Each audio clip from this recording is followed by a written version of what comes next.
Bien-aimés dans le Seigneur, Zambe alola apambola biso partout bozwami, baye nyonso bozolanda makambo oyo to école oyo tobandaki deja, na baye nyonso oyo Nzambe asali grâce, Zambe apambola biso. Tozo continuer na etelo na biso ya école de délivrance. Je crois que bazolanda biso toza déjà avancé, toza ko évoluer na kati ya marche na biso ya etelo oyo.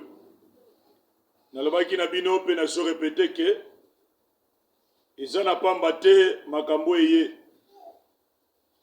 eye suite ya ba kirdam to yambi bato après avoir ko yoka bato komona ba pratique négatif oyo ezosalama lelo na kati ya ba église to na ba domaine nyonso ya makambo spirituel yango epesi biso nzela na mwa grâce moke oyo Nzambe asali biso mpona koya kopartage eloko oyo tolobaki ke ekosuka kaka na cadre na biso te na ba église tozali Nzambe alola oyo apesi biso babilité oyo tozopanza yango na bandeko nyonso mpona bokangolami ya corps de Christ. Nalobaki na yo ke délivrance eza pensé ya pasteur te, ya prophète te, to ya ndeko moko alalaki alamuki, mais délivrance eza biblique.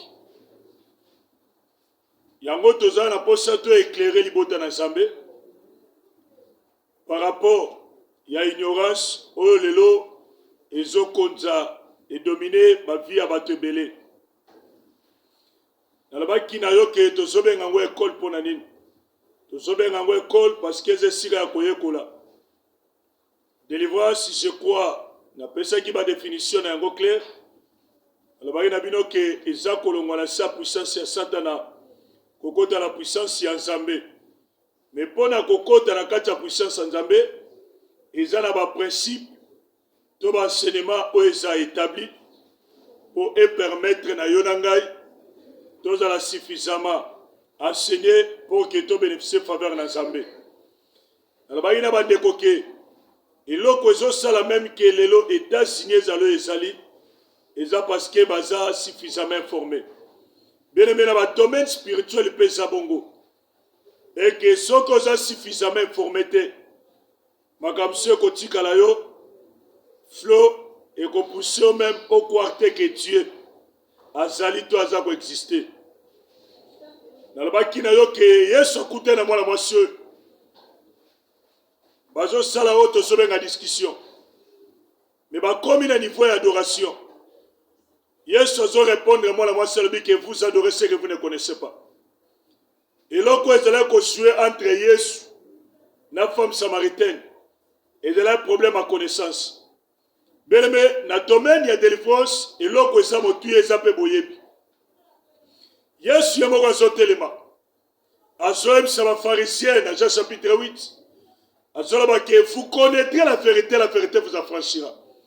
C'est que la vérité est qu'on permettre moto akoma libre. Lelo eloko ezosala ignorance et comme ça tina bandeko bazo sakana na moto azo dépenser des fois bambongo zokuta moto tamsu bazo sale ba pratique eza non biblique eza parce que a komi na posa ya bokangwa mais akutana moto asa mabe tellement na sa ignorance nana ko éclairer. Voilà pourquoi babiloko et même église na kati ya flou et kotisi ebele na kati ya libulu yango tolobaki ke na tamu ke Nzambe azopesa biso toya to exploiter na yo mwa moke Nzambe alola pesi biso po to éclairer libota na Nzambe.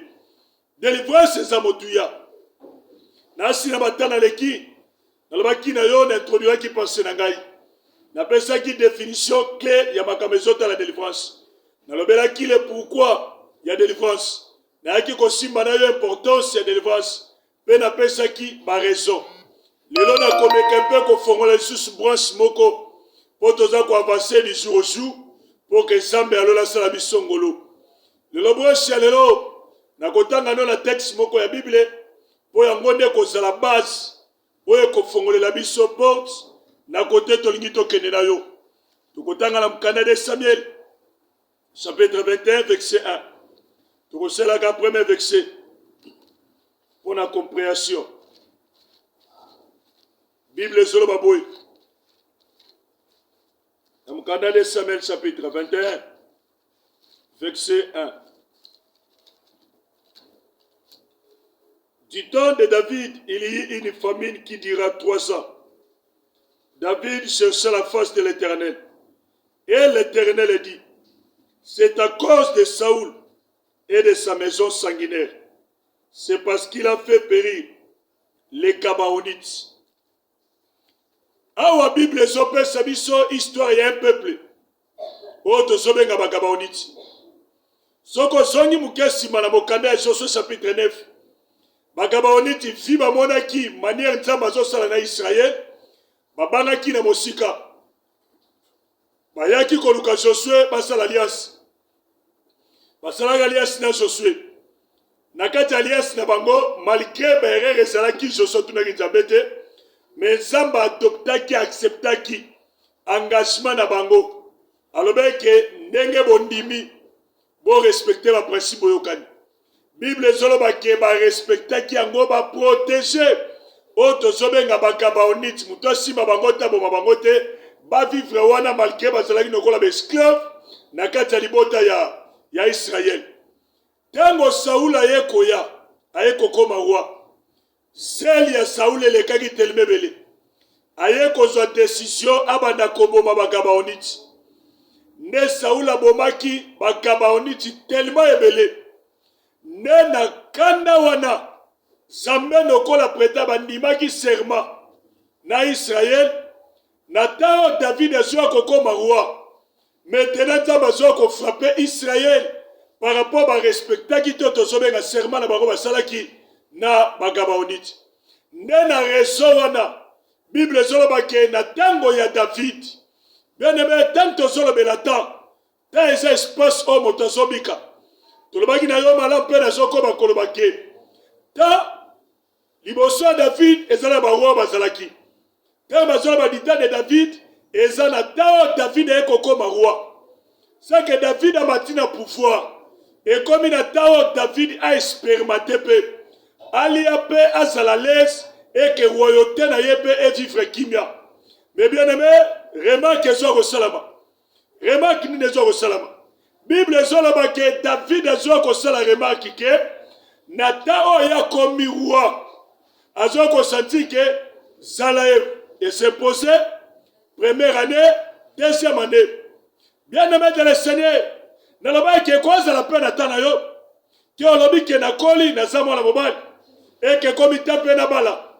Na zamo na mo cité komita. Na zote ka pe na mo na bolam. Et que komi peta na za la posa na seka. Na za la posa pe na lia. Na loba te so na continue bala na kozwa kimia. Et que so na bandi commerce ba avantage ezata msuna kozwa pe kimia. Oloba ke na tana yo te so na silisi classe. Mais na ta yo ko remarquer que ta fala ki obanda ko expérimenter bolam. Ozo ko remarquer que nyonso zo ko ba bloquer. Et que système ya vie progrès zo ko ba bloquer. Ne David a ko sala remarque. Remarque David ezanen. Aya ko constater que une année ça les a qui normal net lobaka. Et ça n'a pas certaines douleurs, pas certaines réalités. Au coloba qui est malade, il t'a sur la qui une année. Et s'il est kenda, de ça. Mais tant moyen qu'on constate que comme 300, et ça n'a un problème aujourd'hui dans 4 peuples de Dieu. Et ça n'a pas chrétien, comme ça n'a pas. On a so comprendre que t'es un n'engue n'engaille. Maladie au déjà n'a pas na melela ko kiswe na zora kimia.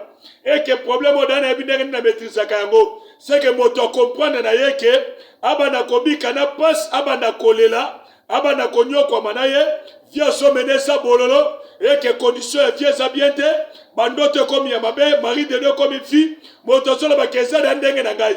Bien aimé de le Seigneur, nazo ko insister na moto no so so na ngai.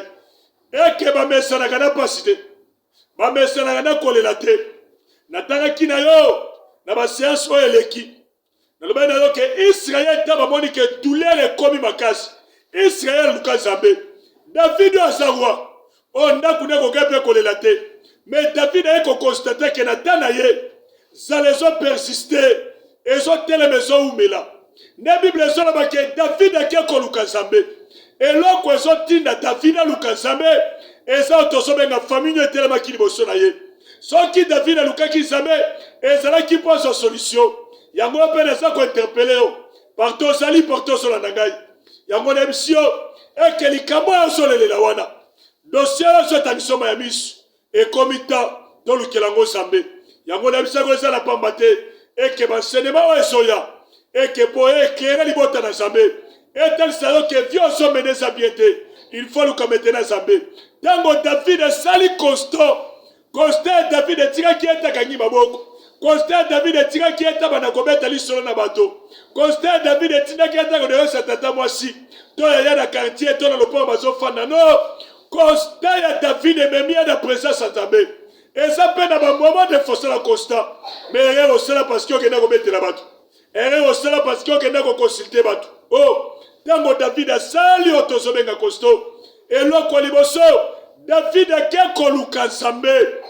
Bien aimé, quand luka Zambé ça motuya. Le Zambé ça fia bateau. Et bien là, là, Zambé na sena moki. Parce qu'il y a quelqu'un qui ne s'attache à bateau tika Zambé. Au moment David a son luka Zambé. Bible zoloba nkolo soye pa na David. David eza problème esali. Problème il esali. Azoloba ke David eza cause eza Saul. Oya sa moto atangisaka makila. Nanda kuna ye bato balingaki makila trop. C'est que problème o David ezonyo kwa manango eza na cause. Yango pe na ko interpeller yo. Et que dossier zomona Maya mission yozotanga. Et que situation sont passées, conditions avions sont menées, et ça na cause ezali. Et ça na cause ezali na dash bato soloba. Et que milinge bima rapambate. Ce qui milinge zobima, c'est que moto ezali. C'est pour te dire que bien aimé, réalité somona. Et que conditions avions sont menées, bien aimé cause ezali. Voilà pourquoi tu confongola non maintenant branche. Il y a quelques causes. On permettra que ekunda moto na se. Et rendre votre stable. Et l'élissement est mis sur yo. On va se poser ma question. Mais nous allons gâter pour nani. Bien aimé, cause sali. Et ça n'a problème. Ça marche avec sa sophonie. Au moment Israël a soké de Koluka. Zambé. Azom sabango sophonie et sabango. Basonga et pas na bango boko. C'est qu'il y a de certaines choses. Yo soluka solution pour na Zambé. Mais ça les kamuke problème et ça ne faut pas na yo. Voilà pourquoi tu retiens quelque chose. Où il faut permettre si qu'on s'allie. On s'alla éclairer. Et que Zambé habika moi. A salayo golu. Dans le bacano chaque fois. Les assos qui étaient bandits comme bébé samanga likolo. Au komona bandeko basali na bandetangeli badomeni wana. Bayakate babandi ko buka mango eza likolo. Mais bakendaka kolando to sobenga source. Bako kende ko creuser tout autour ya nzete. Baye ba nourrir yango et que nzete songa la vitamine pour épesa sef ya bien pour que mbume songa malamu. C'est que domaine au posonyo comme nango et ça c'est parce que ça flou au baté sikani na ko simbela. Yango tala to na ba quelque cause pour na ko éclairer yo sambe na bikama sala biso. Ngolu. Tango David songe aye ko comprendre ba cause wana. Bien aimé tilelo na setonaka. Soko tangi texte wana choki tala verset 7. David azobenga bakabaonich o basaba paye. O basaba isirikosi. David azobenga bango. Zambe wa zalaki zambe ya lola. Akokaki kozo dossier wana silisi ya mwesili. Mais zamba boya lingi David ala na ba procédure normale. Bien aimé délivrance c'est la ba procédure. O folanda. Koloba tende na ndimeli yeso sili. Dozana bato bazalaki kolobana biso baninga. Eke teno kola na ndimi yeso sili. Eke makamunyo se komi ya sika. Na ebisaka bandeko chaque fois. Koyamba Yesu eza porte yo fongoli. Epe sende Yesu musala ya kosala metena kati ya pina yo. Voilà pourquoi tu dois éclairer makambo pour que Zambé alola sala biso ngolo. Quelque cause oyo kopesa biso nzela ya kofongola marche yo pona lipamboli na yo. Tango David a comprendre, Bible solo ba ekobenga bagabaoniti. Na dossier ke aluka solution likambo ya zono kwa manango. Et ça peut être même na yo. Zamba ko sala kena za la David pona yo. Et kena memela ba réalité pona ko permettre na yo o comprendre et que cause la problème o ko kundanga penase. Na zana ba cause misatu. Ona ko pesa yo o créa kabadeka na kata parcours ya batu. Et donc kwa liboso o ko souligner na ngai. Cause o créa koto sobenga instabilité dans le domaine ils ont tous bien la famille. Bien aimé de le Seigneur, famille ça moko ya basi ya makambo ekrele bato ebele instabilité na kati ya parcours na bango. Na lobaka ndenge tozabana. Eke tata boti mama boti yo ekobi moto zobenga tamsu na 46 chromosomes. C'est que oza semence ya deux personnes. Oh balala ki na boto moko bayokani ba décider. Et que babi misayo na sena moy oyebi te soki babi misayo na ngandenge ni mais tu ko se retrouver kaka na sewan Bible solo bana Ézéchiel chapitre 16 à partir de verset 40 na 44 et que tel fils tel père ou bien tel père tel fils tel mère tel fille ça que l'olenge ya mwana mobali eza l'olenge ya tata na bango l'olenge mwande komo sa sobi ke eza l'olenge ya mama na bango. Bien-aimé, famille, ça moko ya porte ouverte. O créé la biso be stabilité na kati ya vie. Famille, ça moko ya boss. O ensemble ye moko solo bango très bien depuis la jeunesse. Alobi na Abraham na kopambola. Yo na zelani. Ba famille nyo se kopambola na zelana na yo. Eza pona kotalisa yo ke Zamba s'intéressera na famille. Même le diable peut déstabiliser son amour. Akenda ko touche tozobenga première famille on nzamba construit na kati ya jardin de Dieu ça diable qui ko rendre moi stable o komona ngo clairement à travers ya Adam ne le lobi sonio sotozo na racine basumuki à travers ya Adam ne le lobi sonio so tozobenga ba péché eza cause ya moto mo ndenge Bible solo bana Romains 5 et que par parado biso tozala ki ba péché. C'est que dans cela y a deux. C'est ma soeur Adam bimisati lelo. Ils ont produit la même cause. La même réalité. Bible solo dans Exode chapitre 20. Et qu'on peut solo avec ça, mais les personnes bref. Il y a ma camona solo ba. Bible solo ba qui n'a pini rakash. On a sobenga. L'isumu ya batata. Na ba troisième, tina quatrième génération. On a sambe ya lola. Bible Zoloba na mokanda la Matthieu chapitre 5 verset 7. Azoloba ke na pinira kabana iniquité ya batata na bana. Samba so pini. Oh tata salibana nde bazo ko sibir. Ézéchiel chapitre 18. Azoloba ke te batata balie manga. Mais bana nde bazo ko maminu ngai. Bible zo continue ko loba tam sur na angle ya Ancien Testament. Dans le Nouveau Testament, dans Matthieu chapitre 27, je crois verset 25. Bandeko batelami tamba liba boma Yesu. Yo kalanga so basoloba. Basoloba ke tondimi bo boma ye. Eke makila na ye ekwe ya likolo na biso pe likolo ya bana na biso. Bato bazo pose acte eza batata. Mais bazo ndima ke ba conséquence na bano bazo kobima na sima na bango. Ba vivre yango ba espermate yango. Prévana corps na Josué chapitre 7. Akani ndakendaki koyiba. Metang basoya koboma. Basangisi famille nyonso. Balapide babomi pa batika ta semence na mutu te. C'est pour te dire que famille sa moko ya porte bien aimé de le Seigneur. O créé bato ebele stabilité na kati ya parcours ya fe. O mema tam sufi na yo malamu. O fani na bandwa ya bien. Mais la réalité ma botte. Et bandi ko répercuter likolo na biso. Bien aimé, voilà pourquoi. To fongole le prêche moko. O to ko expliquer la réalité kuna. Pour que ça mène à la grâce. One est sa première étape, ta première cause. Deuxième cause. Eza oto sobenga. L'homme lui-même. Oto benga ka motoye moko. à cause de la paix à la base, il y a un parcours. Bible il y a 2 Samuel, chapitre 11, chapitre 12, 13, 14, 15. Bazobeta histoire, il y a David. David a commis roi, dans Israël. Bien aimé de le Seigneur, atindi basoda bakende bitumba. David a sorti que la cause moi si ya bateau. Ya mosali na ye. Bible zola baketango si moi si ya bateau. Zamba zo kotinda Nathan. Alobi kende yebisa David. Eke makambo David esale samabe. Bien aimé, na koyela yo makambo permettre de comprendre.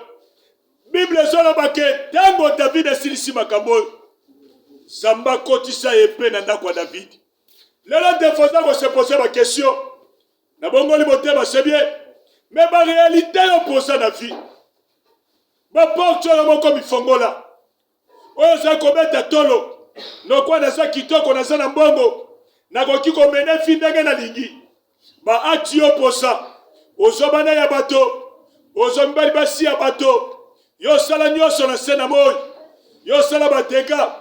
Oyiba ba mbongo bato. Olobite no kona bongo le motema s'il bien aimé et s'il était Bible sur le bango bien dans Galates chapitre 6 et que ce que l'homme aura semé il le moissonnera okobuka oyo lonaki nini yolonaki na vie de falelo solo bakete et ça n'a pas problème té dana yami Yesu bien aimé de le Seigneur Zamba zom sa Israël dans Nombre chapitre 32 azo sa Israël avec verset 23. Azo bango na nzela Moïse abiki ebisa bango.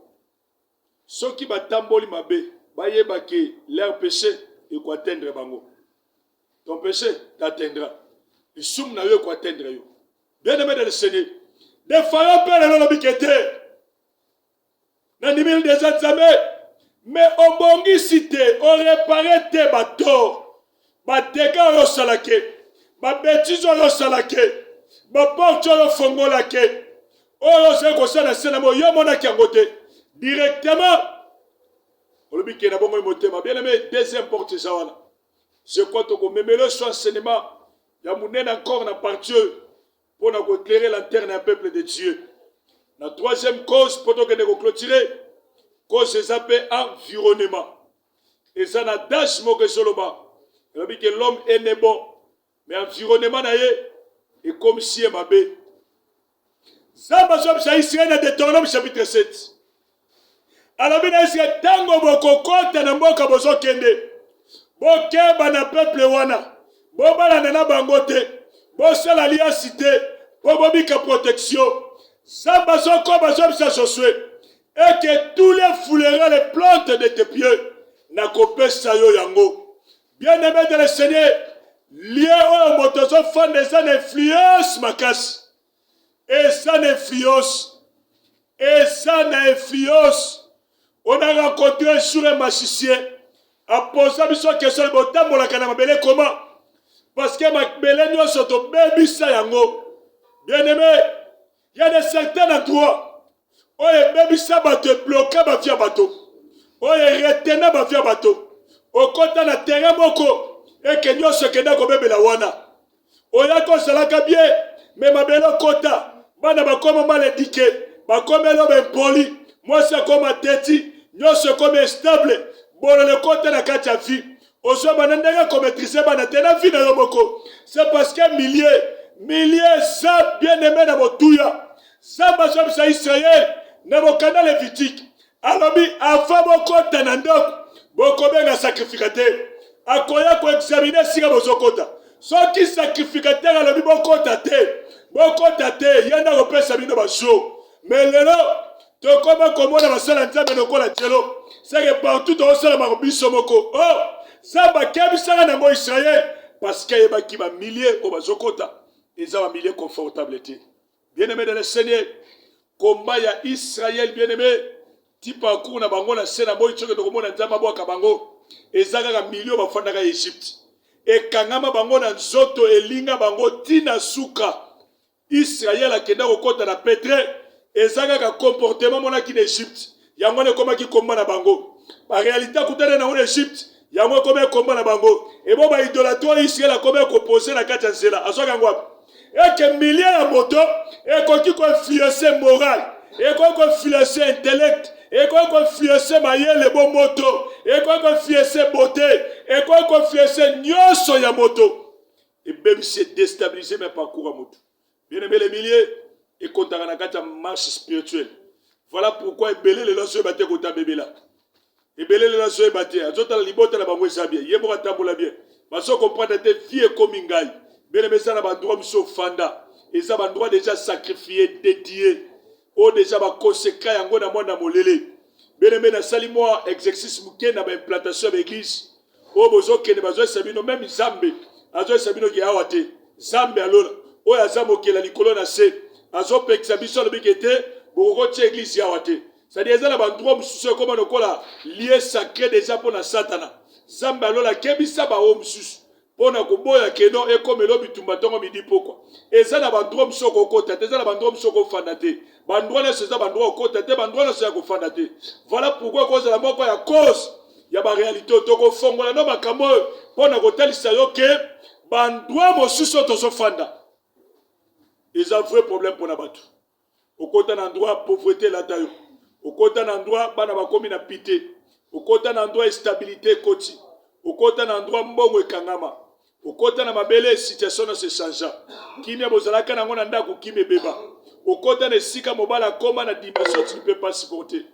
Voilà pourquoi to memela ki enseignement oyo pona ko éclairer yo ko ebisa yo ke Zambe na lola lingi yo yango memaki enseignement oyo pona ko sala biso grâce afin de comprendre makamonyos tala côté to za ko atterrir na yango tozo senga la bande ko toujours bo s'abonner massivement bo s'abonner partout bozola na biso partout bozo kabiso soko beti tozo na ba compte na biso YouTube obeti Samuel Kabamba officiel okomona ba cinéma nyonso na ba parti nyonso to leki déjà okomona yango déjà kuna okozala malambo s'abonner naza ko insister toujours na biso bande ko bozola na ba commentaire na bino ezape moko ya ko motiver biso pona ko pousser biso to sala sumu sala ngope malamu na ba ike bande ko mususu bola na biso pe na ba Facebook live soko beti Samuel Kabamba okomona ba cinéma mususu tozo pesa pe kuna nyonso zaka pona ko motiver ko encourager peuple de Dieu allez bata décourager te Dieu est capable de changer ma vie batu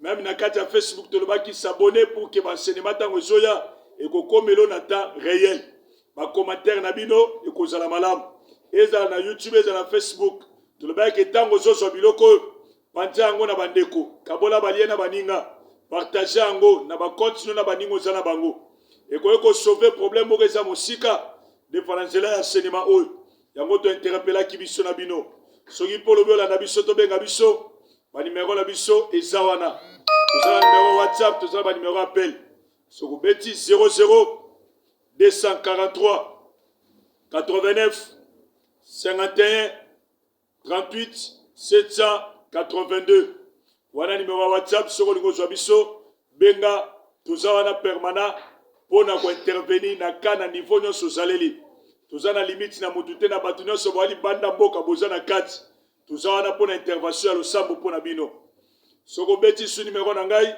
00243 81 46 64 951 eza ba numéro na biso kombo na ngai pasteur Samuel Kabamba nazokamba église ya la compassion na Badara na commune ya Sele bandeko bozala posa na biso memao toza na Veni Songa numéro 5 référence na biso soko kiti na lieu de prière obengi na ba numéro zalango wana tokoya ko rejoindre tokoya ko joindre tokoya comme c'est ça biso tozali eloko moko te tiela yo barrière bandeko moko te batielo barrière partout zali soko zola na ba senemo oza intéressé nango et ko empêcher te oluka biso yo mtoza mosika et ko empêcher to benga biso pour que to bonde na no maleni zamba tie biso na disposition na bino partout bozali nzamba pambola bino bandeko nyonso bozola na biso na ba États-Unis zamba na bikama sanga te ko pambola bino bandeko Espagne bandeko Belgique bandeko France